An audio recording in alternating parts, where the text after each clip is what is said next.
Guys, napoy nag-vlog diri.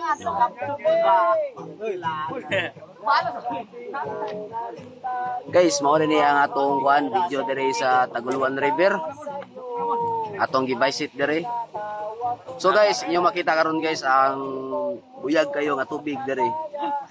So karon guys nga nagtapok-tapok kami diri karon. Shout out. Isa tayo pa shout out, comment down below. Yeah, please lang og share, like. So guys, akong pakita ninyo guys kung ako mga tropa diri guys ha. So guys, mo na ato mga kauban diri. Grabe ka nindot ni nature, no?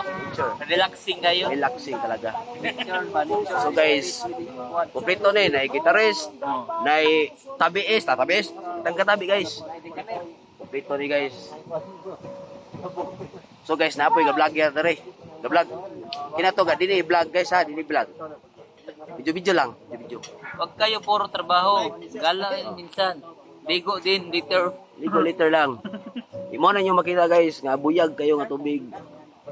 Kung inyo na ako guys, ibutang na ako location diri sa kuan, Ubos. Ninot kini nga spot jud. Mao ni akong i-recommend diri sa kuan, Damay. Subay lang mo guys ha, subay mo na gana nito babo guys nga medyo adventure. Abangan ang part 2. Oh. Abangan yung part 2 guys, kaya abo pa sa tulampasan para may nang pag-agi na. So guys, ang part 2 ani i-tour ta mo sa kuan. I-tour ta mo sa kaliguanan. Ayo sa ang dalan kaya amo pa man tulampasan no. Sige guys, mao ra to. Oy, kalimot ha. Like and share and subscribe na lang pod.